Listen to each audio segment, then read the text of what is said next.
யாழ் மறையலை தொலைக்காட்சி நேயர்களுக்கு அன்பு வணக்கம். மீண்டும் ஒரு கருத்துக்களம் நிகழ்விலே உங்களை சந்திப்பதில் நாங்கள் மகிழ்ச்சி அடைகின்றோம். மே மாதம் என்று சொன்னால் தமிழ் மக்களால் மறக்க முடியாத ஒரு மாதமாக இருக்கின்றது. வன்னியிலே நடைபெற்ற இறுதி யுத்தத்திலே மக்கள் அளவிட முடியாத அவலங்களை சந்தித்த ஒரு மாதம். ஆயிரக்கணக்கான மக்கள் உயிரிழந்த மாதம். இந்த காலங்களிலே அங்கு துன்பப்பட்ட மக்களோடு மக்களாக தன்னை இணைத்து கொண்டு வாழ்ந்த அருட்தந்தை அண்டன் ஸ்டீபன் அவர்கள் இங்கே வருகை தந்திருக்கின்றார். இந்த துன்பப்பட்ட மக்களுக்கு இறையாட்சி பணி ஆற்றிய அனுபவமும் அந்த மக்களோடு பயணித்த அனுபவமும் இவருக்கு நிறைவாக இருக்கின்றது. அவரை நான் அன்போடு வரவேற்றுக் கொள்கின்றேன். வணக்கம். வணக்கம்.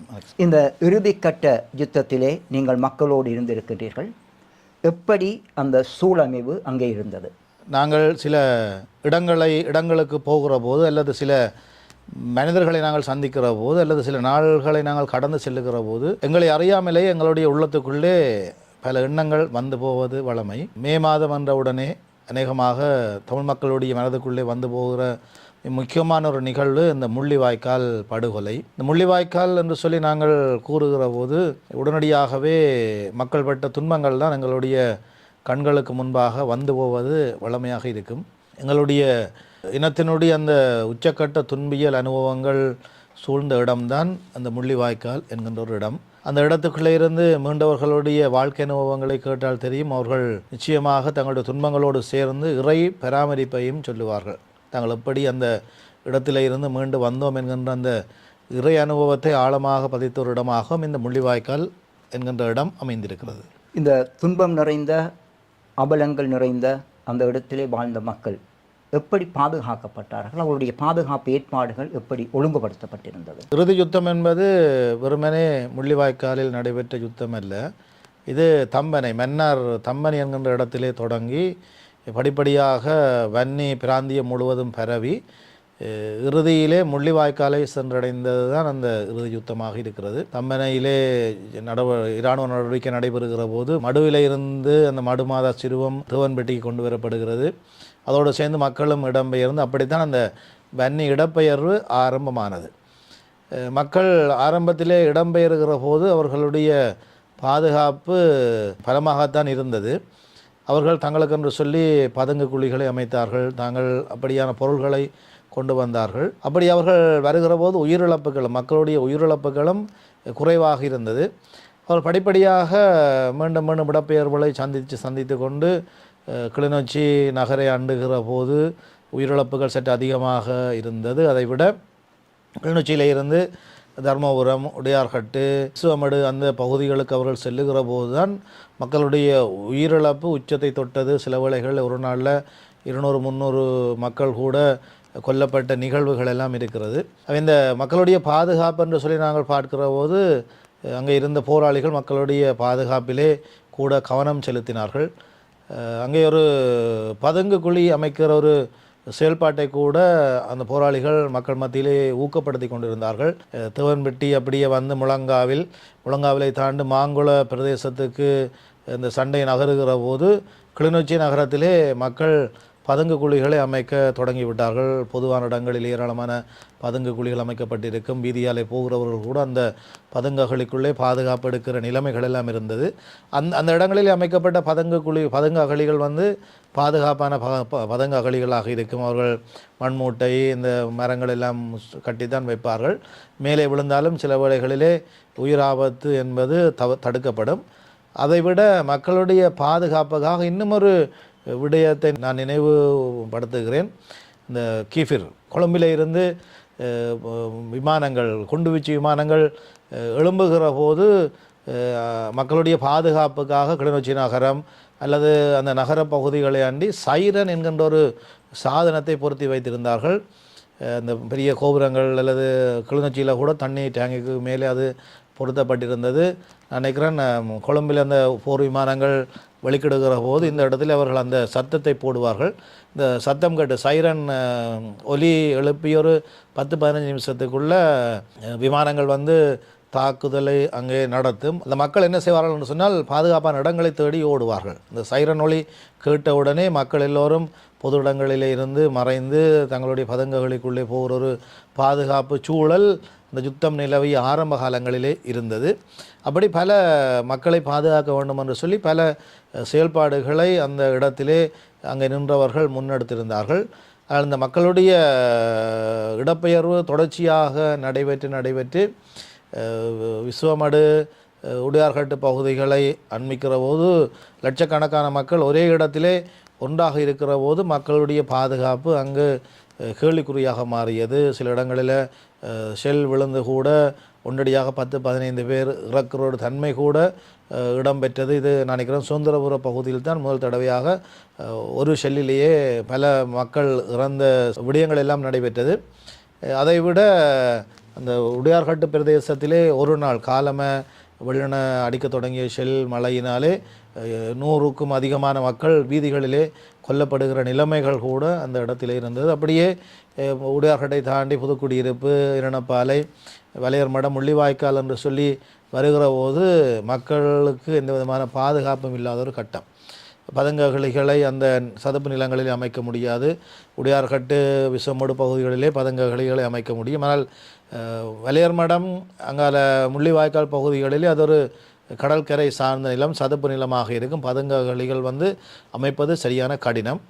ஆகவே அந்த தங்களால் இயன்ற மாதிரி அந்த பாதுகாப்பு நடவடிக்கைகளிலே மக்கள் ஈடுபட்டார்கள். இறுதி காலங்களிலே அந்த இடங்களிலே உரப்பை எடுப்பது சரியான கஷ்டம். அப்போ மக்கள் என்ன செய்தார்கள் என்று சொன்னால் தங்களுடைய சீலைகளைத்தான் வெட்டி பைகளாக மாற்றி அதுக்குள்ளே மண்ணுகளை போட்டு தாங்கள் படுக்கிற இடங்களை சுற்றி வச்சு பாதுகாப்பாக அந்த இடங்களை அமைத்து கொள்வார்கள்.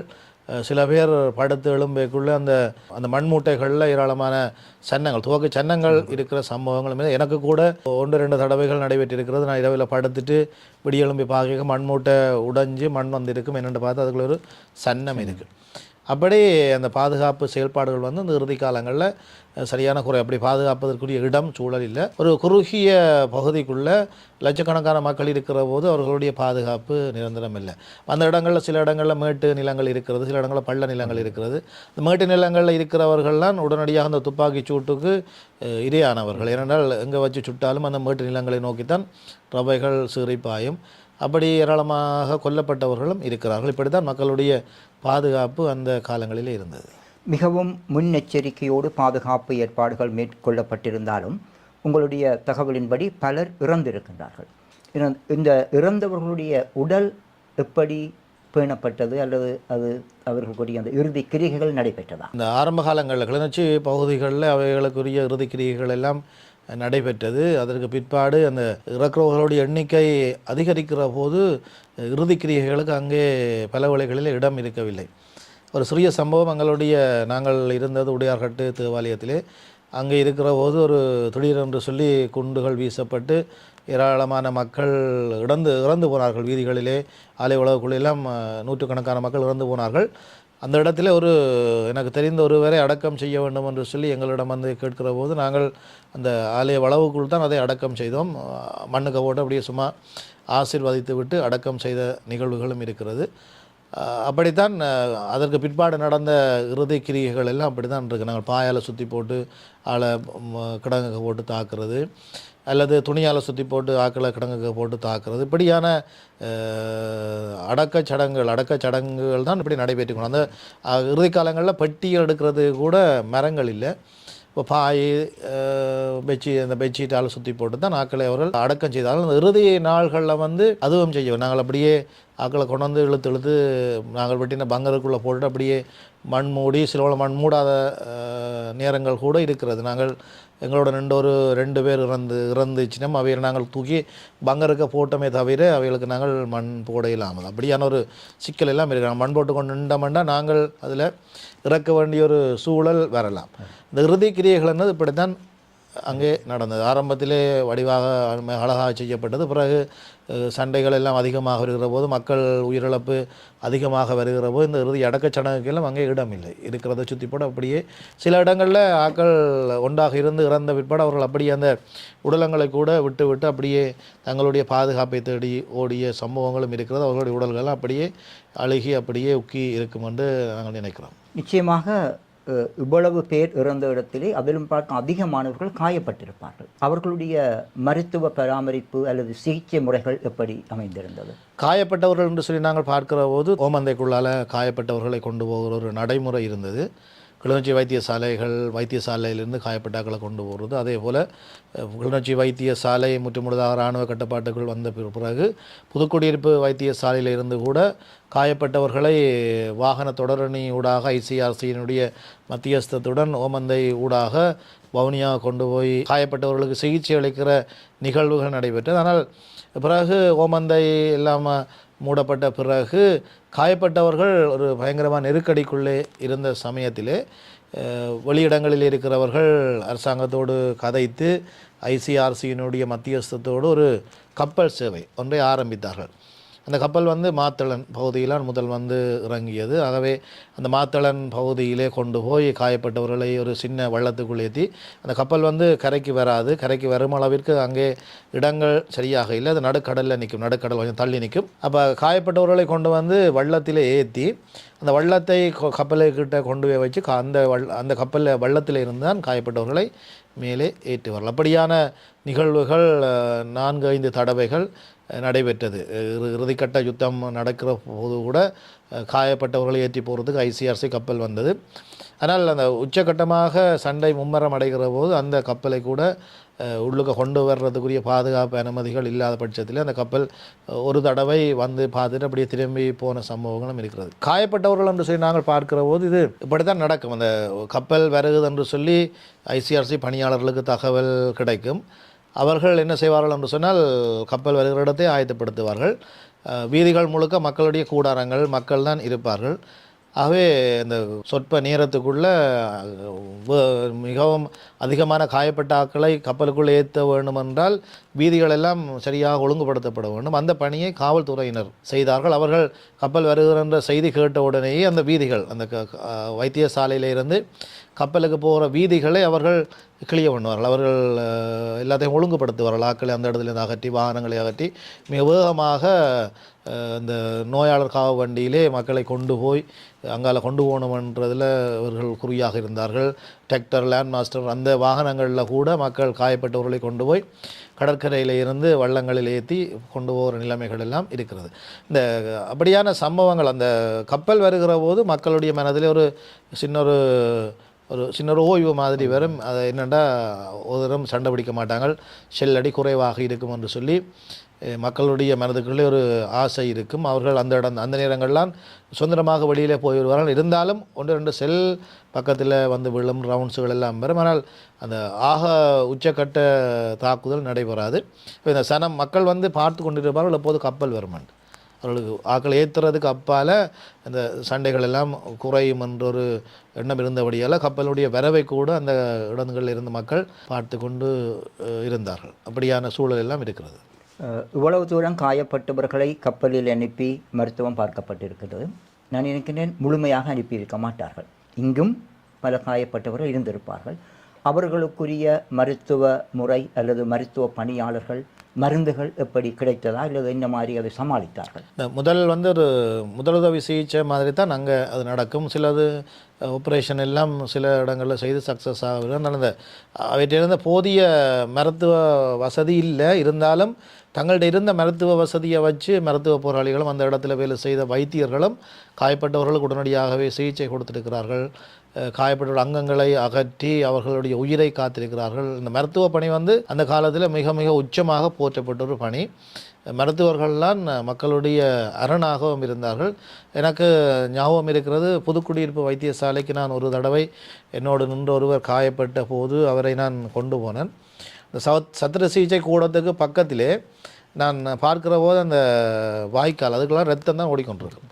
பங்கால வெட்டப்படுகிற அவயவங்கள் எல்லாம் குவிக்கப்பட்டு கொண்டிருக்கும்.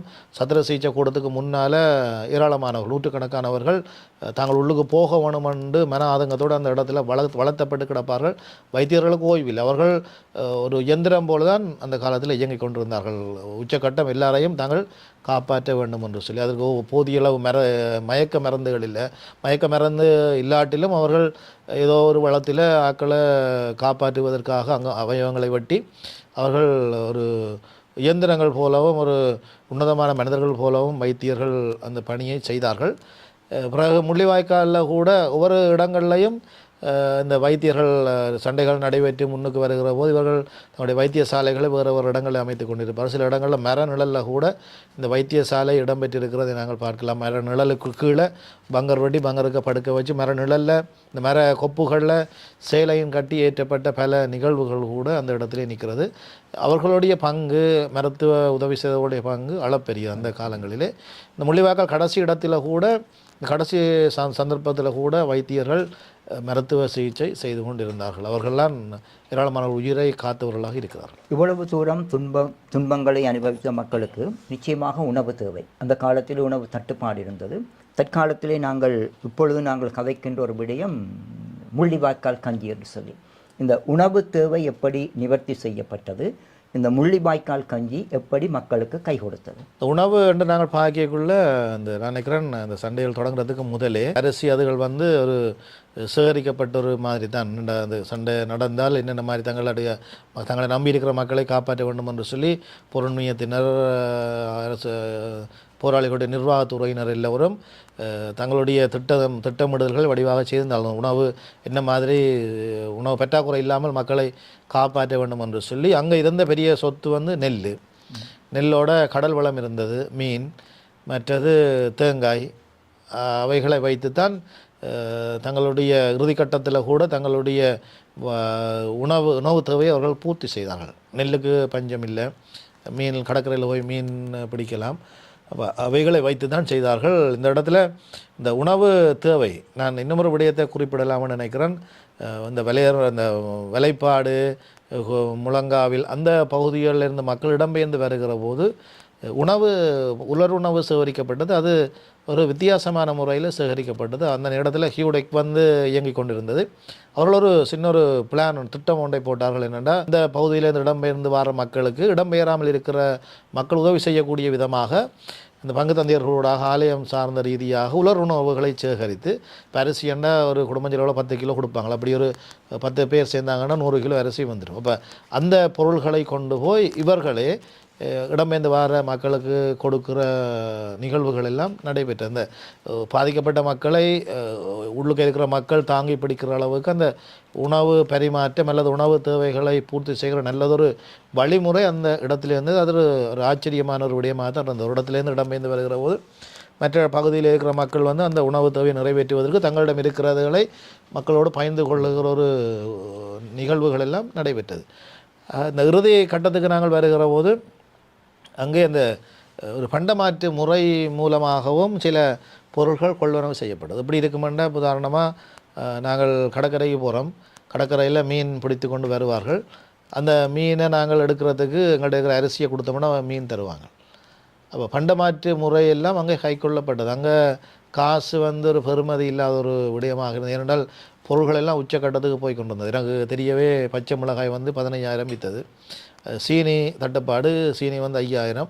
அப்படி உணவுப் பொருட்களெல்லாம் உச்சத்தை தாண்டி கொண்டு வந்தது. ஒரு டிராக்டர் விற்றார்கள் 15,000க்கு. நினைத்து பார்க்க முடியாது. மோட்டர் சைக்கிள் 150 ரூபா கொடுத்த நிகழ்வுகள் எல்லாம் இருக்கிறது அந்த இடத்துல. அப்போ அது காசுக்கு பெறுமதி இல்லாமல் போய்விட்டது. அந்த தங்களுடைய வாழ்வாதாரத்தை அவர்கள் அந்த உணவு பற்றாக்குறையை நிவர்த்தி செய்வதற்கு எல்லோரும் ஒன்றாக சேர்ந்து அந்த சவாலை மேற்கொண்டார்கள். அதை விட மறுபுறத்தில் இந்த தமிழர் புனர்வாழ்வு கழகம் சில இடங்களில் மக்களுடைய உணவு தேவைகள் நிறைவேற்றி வைப்பதற்கு அந்த கஞ்சி கொட்டில் இந்த காலங்களில் நாங்கள் பார்க்குறோம் கஞ்சி பரிமாற்றம் பல இடங்களில் நடைபெற்று கொண்டு அந்த கஞ்சி முள்ளிவாய்க்கால் துன்பத்தினுடைய ஒரு உச்சக்கட்ட அடையாளமாக இருக்கிறது. அந்த கஞ்சி ஒரு வித்தியாசமான ஒரு சுவையாக இருக்குது. இப்போ இந்த காலங்களில் காய்ச்சப்படுற கஞ்சி அந்த சுவைக்கு வராது. அது இன்னொரு வித்தியாசமான ஒரு சுவையாகத்தான் இருக்குது. அதுக்குள்ள பெருசாக சீனி உப்பு எல்லாம் கலக்க மாட்டினோம். ஆனால் ஏதோ ஒரு சுவை ஒன்று இருந்தது. அரிசி இருந்தது, அதை விட பயறு, மற்ற இந்தியாவிலேருந்து வந்த பருப்புகள், அவைகள்லாம் போட்டு கஞ்சியாக்கப்படும் ஏதோ ஒரு சுவை அந்த இடத்துல இருந்தது. அதை நாங்கள் மறக்க முடியாது. அதான் மக்களுடைய உயிரை காத்ததாக இருக்குது. இந்த கஞ்சி கொட்டில்களை என்ன செய்வார்கள்னா, மக்கள் அதிகமாக இருக்கிற இடங்களில் போடுவார்கள். கஞ்சி காய்ச்ச தொடங்கியக்குள்ளே அங்கே நீண்ட வரிசை வந்துடும். சின்னாக்கள்லேருந்து பெரியாக்கள் மட்டும் நீண்ட வரிசை கோப்பைகளோடு வந்திருப்பினோம். அவைகள் அந்த கஞ்சி காய்ச்சி ஒரு நேரம் தான் அநேகமாக அங்கே இருக்கிறார்கள் சாப்பிட்டது, ஒரு நேரம். இப்போ அந்த இடத்துல கஞ்சியை வேண்டி தாங்களே சாப்பிட்ற சம்பவங்கள் எல்லாம் நடைபெற்றது. அந்த கஞ்சியோடு சேர்ந்து சில இடங்களில் வாய்ப்பெண் செய்து கொடுத்தார்கள்.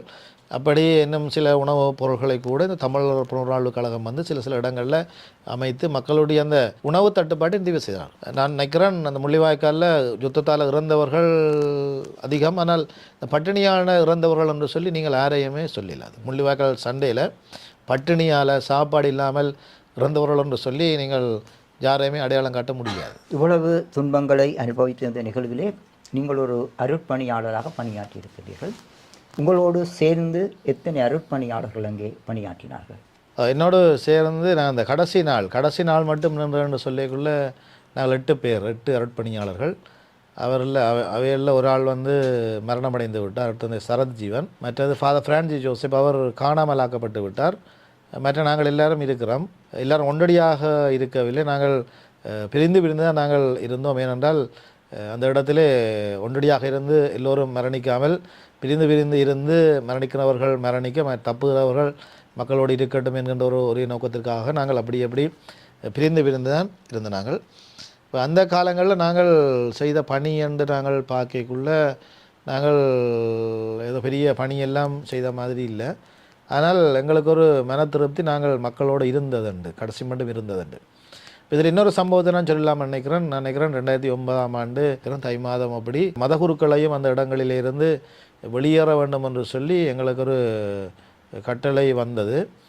அதுக்கு முதலே நீங்கள் தெரிஞ்ச மாதிரி அரசு நிறுவனங்கள், அரசு சார்பற்ற நிறுவனங்கள் எல்லாம் வெளியேற்றப்பட்டு விட்டது. கிளிநொச்சியிலிருந்து கட்டாயப்படுத்தி தான் வெளியேற்றப்பட்டார்கள். அவர்கள் வெளியேறின பிறகுதான் மக்களுடைய இழப்புகள் அதிகமாக இருந்தது. அப்போ இப்படி இருக்கிற பொழுது எங்களுக்கும் ஒரு அறிவித்தல் தரப்படுகிறது, மதகுருக்களும் அந்த இடத்துல இருந்து வெளியேற வேண்டும் என்று சொல்லி. நாங்கள் மக்களோடு இருந்த நாங்கள் அப்போ அவைகளோட கடைசி மட்டும் இருக்கிறேன்னு நாங்கள் தீர்மானித்த நாங்கள் அந்த நேரத்தில் இன்னும் பல அருட்தந்தையர்கள் எங்களோடு இருந்தார்கள். அதில் ஃபாதர் ஜேம்ஸ் பத்தினார், அவர் காயப்பட்டு பிற்பாடு வெளியிலே வந்து விட்டார். இன்னும் சிலர் சில காரணங்களுக்காக அந்த இடங்களிலிருந்து வெளியேறிவிட்டார்கள். அப்படி இருக்கிற போது இந்த அறிவித்தல் வந்தபோது ஒரு கொஞ்சம் பேர் மக்கள் எங்கள்கிட்ட கேட்டார்கள், ஒரு கட்டத்தில் ஃபாதர் நீங்களும் போக போகிறீங்களாண்டு. பேரண்டு கேட்க என்ஜிஓ எல்லாம் போயிட்டுது, உங்களையும் பெற சொல்லிட்டாங்க, அப்போ ஆக்களுக்கு தெரியும், அப்போ நீங்களும் போக போகிறீங்களாண்டு. அப்போ அவையிட்ட நான் கேட்டேன், நாங்கள் இங்கே இருந்து என்ன பணி செய்யலாம், பூசைகள் சாத்தியம் இல்லை, இப்போ என்ன பணி செய்யலாம்னு கேட்க அந்த மக்கள் சொன்னார்கள், ஃபாதர் நீங்கள் பணி ஒன்றும் செய்யாட்டிலும் பரவாயில்லை, நீங்கள் எங்களோட இருங்கோ, உங்களோட அந்த இருப்பு அல்லது அந்த வெள்ளை உடுப்பு கடவுளோட பிரசன்னத்தை எங்களுக்கு காட்டும், அந்த நம்பிக்கை எங்களுக்கு எங்களோட துன்பங்களை கடக்கிறதுக்கு ஒரு சக்தியை தரும் உங்களோட இருப்பு. நீங்கள் ஒரு வேலையை செய்யாட்டிலும் பரவாயில்லப்பா, நீங்கள் பாதுகாப்பாக இருந்தீங்கன்னா அவ்வளவும் காணும், நாங்கள் எங்களோட கடவுள் இருக்கிறார் என்ற உணர்வு கொண்டு வரோம்னு சொல்லி அந்த மக்கள் எங்களிடம் சொன்னார்கள். இப்போ நாங்கள் எங்களுடைய பணிகள்னு பார்க்கல அந்த இறுதி அடக்க சடங்குகள்கிட்ட நாங்கள் போகக்கூடிய இடங்களில் போய் செய்த நாங்கள் அதை விட மக்களுக்குரிய உணவுகள் இப்படியான பரிமாற்றங்கள் அந்த விடயங்களை செய்த நாங்கள் இறுதி மட்டும் அந்த மக்களோட இருந்து பூசை திருப்பலி ஒப்பு கொடுத்தாங்க. முள்ளிவாய்க்காலில் கூட நாங்கள் இறுதியாக அந்த இறுதி நாள்களில் கூட திருப்பலி நாங்கள் ஒப்பு கொடுத்துருக்கிறோம். அது ஒரு கொஞ்சம் பேரோடு சேர்ந்து இந்த இறுதி சண்டை நடக்கிற போது கூட திருப்பலி நாங்கள் ஒரு ஞாயிறு திருப்பலி கூட நாங்கள் ஒப்பு கொடுத்திருக்கிறோம். எங்களுடைய இருப்பு கடவுளுடைய பிரசன்னத்தை காட்டுவதாக அவர்கள் எங்களுக்கு சொன்னார்கள். எங்களுக்கு ஒரு மன திருப்தி, நாங்கள் கடைசி வரை அந்த மக்களோடு இருந்தது என்கின்ற மனநிறைவு எங்களுக்கு இருக்கிறது. நீங்கள் திருப்பலி ஒப்பு கொடுத்ததாக சொன்னீர்கள். அந்த திருப்பலிக்குரிய பொருட்கள், புனித பொருட்கள், அதாவது வைன், ஒஸ்தி, அவற்றையெல்லாம் எப்படி நீங்கள் பெற்றுக்கொண்டீர்கள்? ஒஸ்டி வைன் ரெண்டு பார்க்கக்குள்ள எங்கள்கிட்ட இருந்தது. ஏன்னா அந்த சண்டை பாதைகள் பூட்டுப்படுறதுக்கு முதலே நாங்கள் அந்த ஒஸ்டி வைன் எல்லாம் எங்கள்கிட்ட இருந்தது. ஒஸ்டி செய்கிற இடம் இருந்தது, பூசைக்குரிய அந்த வைன் அது கொஞ்சம் கொஞ்சம் தான் எடுக்கிறது. அப்போ அந்த வைன் கையிருப்பில் இருந்தது. இப்போ பூசைக்குரிய பொருள்கள் எல்லாம் நாங்கள் இடம்பெயர்ந்து வரைக்குள்ள ஒரு பூசை வைக்கக்கூடிய மாதிரியான அந்த சலிஸ் பாத்திரங்கள் அதுகள் எல்லாத்தையும் பூசை புத்தாமெல்லாம் ஒரு பேக்குக்குள்ளே போட்டு நாங்கள் கையில் கொண்டு எங்கட சாமான் எடுத்தோமோ இல்லையோ அந்த சாமானை கட்டாயம் நாங்கள் எடுப்போம். நாங்கள் கடைசி மட்டும் பூசை வைக்கணுமன்றதில் உறுதியாக இருந்தபடியால் அந்த பொருள்களை நாங்கள் கொண்டு வந்தாங்க. நாங்கள் ஒரு கொஞ்ச காலம் எங்களுக்கு தெரியும், நாங்கள் வந்து பதங்கு குழிக்குள்ளே வச்சு பூசை வச்சுனாங்க. அந்த அனுபவங்கள்லாம் எங்கள்கிட்ட இருக்குது. பதங்கு குழிக்குள்ளே இருந்து நாங்கள் திருப்பலி ஒப்பு கொடுத்த சம்பவங்கள் எல்லாம் இருக்கிறது. வெளியில் ஷெல் அடித்து கொண்டிருப்பாங்க. நாங்கள் பதங்ககளிக்குள்ளேருந்து பூசை வச்ச சம்பவங்கள் இருக்கிறது. பிறகு அந்த பதங்ககளி பாதுகாப்பு இல்லாத கட்டத்தில் வெளியில் இருந்த ஆக்களோடையெல்லாம் நாங்கள் பூசை திருப்பலி ஒப்பு கொடுத்துருக்கு. உங்களுடைய ஆன்மீக கடமைகளை நீங்கள் மக்களோடு சேர்ந்து செய்திருக்கின்றீர்கள். அவஸ்தை என்ற அந்த அருட்சாதனம் அந்த வேலைகளை நீங்கள் யாருக்காவது கொடுத்திருக்கின்றீர்களா? அவஸ்தை கொடுக்குறதுக்கு டைம் இல்லை. அப்படி யாருமே வருத்தமாக இருந்து யாருமே சாகையில்லை. இப்போ காயப்பட்டவர்கள் இறக்க போகிறார்கள்னு தெரியும் இல்லை. அப்படி காயப்பட்டாக்கள் வண்டா நூற்றுக்கணக்கான காயப்பட்டாக்கள் இருப்பாங்க. அவங்க இறக்க போயினோம்னு சொல்லி யாருமே வந்து அவஸ்தை கொடுங்கன்னு சொல்லி எங்கள்கிட்ட கேட்கல. ஏன்னாண்டா வாழ்வா சாவாங்க, நாங்கள் எல்லோரும் சாகத்தான் போகிறோம்.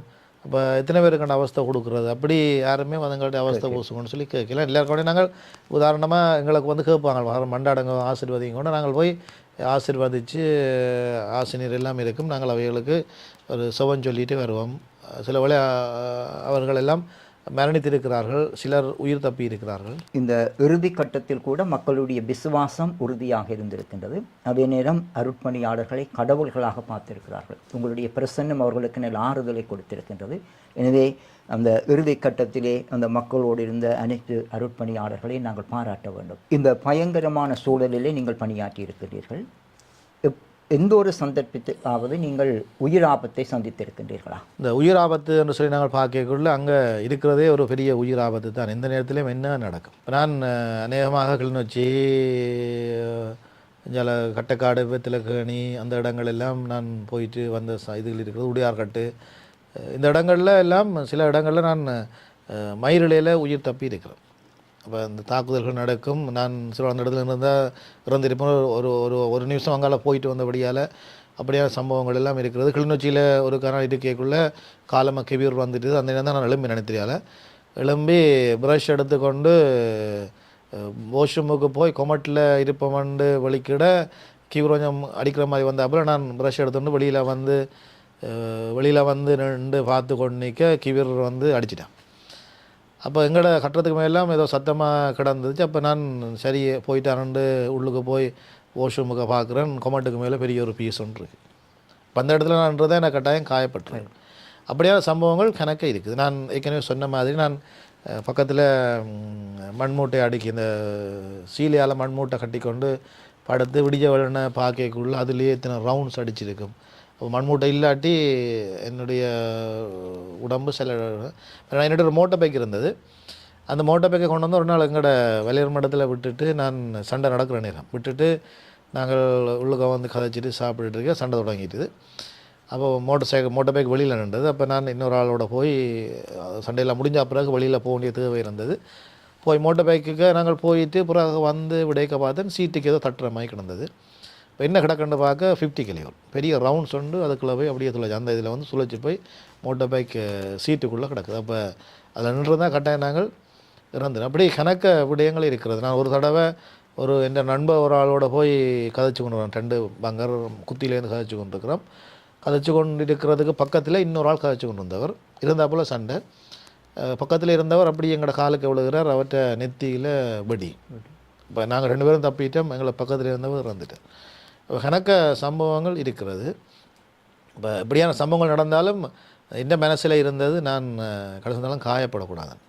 காயப்பட்டால் அந்த இடத்துல இருந்து கட்டாயம் வெளியே வர வேண்டிய ஒரு எனக்கு விருப்பம் இல்லாமலே வெளியிலே போக வேண்டிய ஒரு சூழல் வர்றபடியினால் நான் மண்டாடி கொண்டிருந்தது கடைசி மட்டும் ஆக்களோடு இருக்கணும், நான் காயப்படக்கூடாது. அப்போ கடவுள்லாம் எங்களை காப்பாற்றினது. அப்படியான சிக்கல்களுக்கு இருந்து காப்பாற்றி. இன்னொரு கட்டம் உடையார்கட்டில் நடந்த சம்பவம் உண்டு. அப்போ உடையார்கட்டில் இருந்தால் போல் ஷெல் அடிக்க தொடங்கிட்டாங்க. அதில் என்னோடய சமைக்கிறதுக்கு நின்ற அப்பா வந்து அவர் காயப்பட்டுட்டார், காலில் காயப்பட்டுட்டார்.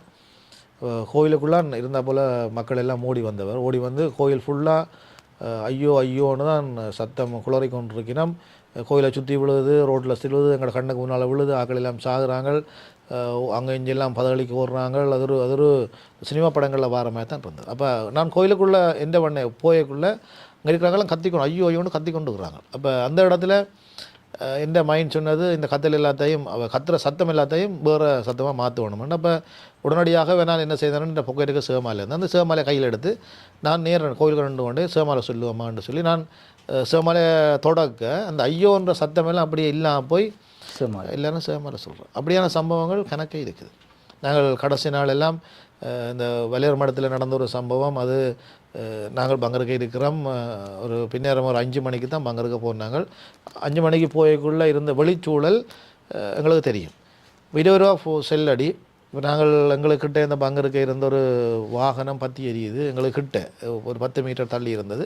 இப்போ அதை இலக்கு வச்சு தான் குண்டுகள் எல்லாம் வீசப்படுது. அந்த நேரம் நாங்கள் பங்கருக்கு இருந்து செய்த வேலை சிவமாலை சொன்னாங்க. இப்போ அதுக்கு இருக்கிற எல்லாரும் சேர்ந்து சிவமாலை சொன்னாங்க. அந்த இடம் வந்து பாதுகாக்கப்பட்டது. இப்போ நாங்கள் விடிய ஒரு 6 மணிக்கு வெளியில் வந்து பார்க்குறோம், நாங்கள் போய்க்குள்ளே இருந்த இடம் இப்போ இல்லை. ஃபுல்லாக எல்லாம் சல்லடை போட்டு ஃபுல்லாக எல்லாம் மாறி எல்லாம் இடிஞ்சு நாங்கள் உள்ளுக்கு போய்க்க இருந்த இடம் வேறு, இப்போ வெளியில் வந்து பார்க்குற இடம் வேறு. அப்படி அது வந்து சில வேளை எங்களுக்குள்ளேயும் வந்து விழுந்திருக்கலாம். அதனால் உண்மையாக அந்த மாதாண்ட அருள் அவனோட பாதுகாப்பு எங்கள்கிட்ட இருந்ததை நாங்கள் உணர்ந்து கொண்டனால் இப்படி சிவமாலை சொல்லி கன இடங்களில் காப்பாற்றப்பட்ட சம்பவங்கள் இருக்கிறது. நம்பிக்கை, இறை நம்பிக்கை. மற்றது அந்த இடத்துல நாங்கள் இருக்கிறது வந்து மற்றவர்களுக்கு ஒரு இறை பிரசன்னத்தை கொடுக்கும் என்கின்ற நம்பிக்கை இருந்தபடியால் நாங்கள் ஓரளவு அந்த இடங்களில் நாங்கள் பிழைக்கக்கூடிய மாதிரியான சூழல் எங்களுக்கு இருந்தது. எமது மக்களினுடைய துன்ப அனுபவங்களோடு பயணித்த அருட்தந்தை அவர்கள் தன்னுடைய அனுபவத்தை இப்பொழுது எங்களோடு பகிர்ந்து கொண்டார். இந்த மாதம் உண்மையிலேயே எமது தமிழ் மக்களுக்கு ஒரு முக்கியமான மாதம். துன்பங்களை மீட்டி பார்த்து கண்ணீர் விடுகின்ற ஒரு மாதமாக இருக்கின்றது. இவ்வளவு அவலங்களையும் சந்தித்திருந்தும் இன்றும் எங்களோடு பணியாற்றுகின்ற அருட்தந்தைக்காக நாங்கள் ஆண்டவருக்கு நன்றி கூறுவோம். அதே நேரம் இவரோடு இணைந்து பல குருக்கள் மக்களுக்காக தங்களுடைய தியாகம் நிறைந்த பணிகளை ஆற்றியிருக்கின்றார்கள் இந்த இறுதி கட்டத்திலே. எனவே நாங்கள் இறந்து போனவர்களை நினைத்து இந்த வழியில் அவர்களுக்காக செபிப்போம். இந்த கருத்துக்களம் நிகழ்விலே கலந்து கொண்ட அருட்தந்தைக்கு என்னுடைய மனமார்ந்த நன்றிகளை தெரிவித்துக் கொள்கின்றேன். நன்றி.